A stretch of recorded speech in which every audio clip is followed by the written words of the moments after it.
These 5 mistakes could be killing the value of your stock portfolio. Number 1, diversification.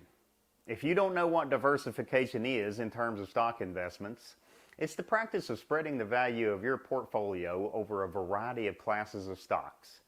For example, you buy one technology stock, one energy stock, one financial stock, etc. The thought is that by not having all of your eggs in one basket, you are minimizing the risk of large losses. In reality, however, you are also minimizing the chances of large gains. Instead of investing your money in the absolute best companies you can find, you are buying stocks in companies that you don't necessarily believe in as much, simply for the sake of diversification. If your portfolio has more than 10 different stocks, you may want to take a closer look at the stocks that are holding back your gains and reinvest them in the companies that you believe in the most. Don't take my word for it. Listen to the greatest stock investor of all time tell you his opinion on diversification. We think diversification is, as practiced generally, makes very little sense for anyone that knows what they're doing. If you know how to analyze businesses and value businesses, it's crazy to own 50 stocks or 40 stocks or 30 stocks probably, because there aren't that many wonderful businesses. And to have some super wonderful business and then put money in number 30 or 35 on your list of attractiveness and forego putting more money into number 1 just strikes Charlie and me as madness. Before I get to number 2 on the list, please take a moment to subscribe to my channel. Your support is greatly appreciated. Number 2, watching the stock market every day. The stock market goes up and down like a roller coaster on a daily basis.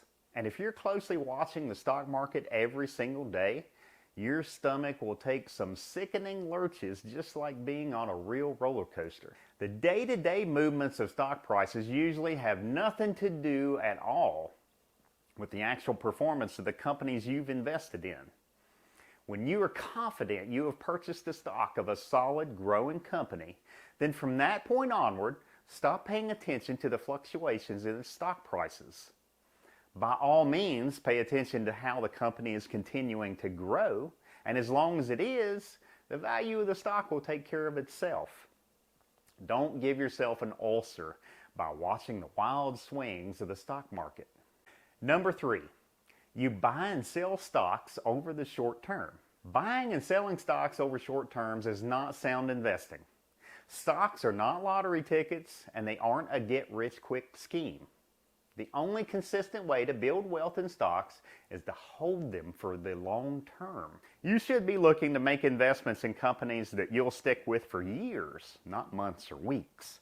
Don't try to make a quick profit and sell off your stocks just because they went up 10 to 20%, because you're going to miss out on greater gains in the long term, not to even mention the higher taxes you'll pay for short-term gains.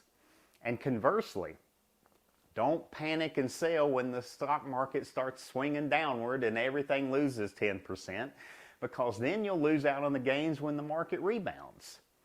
Start thinking long-term with your investments and ignore the temporary market upheavals. Number 4, investing in a company you don't understand.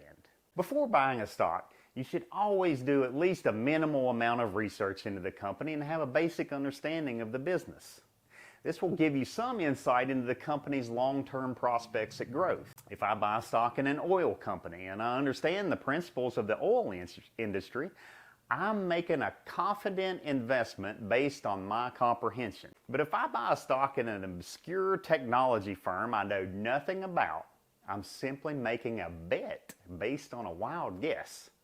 The stock market is not a casino, and you really don't want to wager your life savings on a gamble.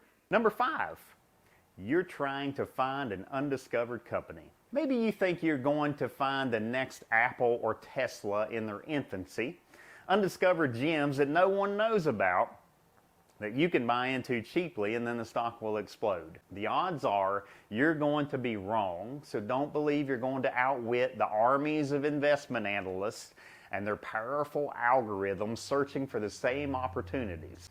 Instead of putting your money into the 10th or 20th best company in a particular industry based on a hunch that they might grow, invest in one of the top 5. Pick the biggest winners who have proven they can continue to grow for the long term. Thanks for watching, and please take a moment to subscribe to my channel if you want more money saving and wealth building ideas.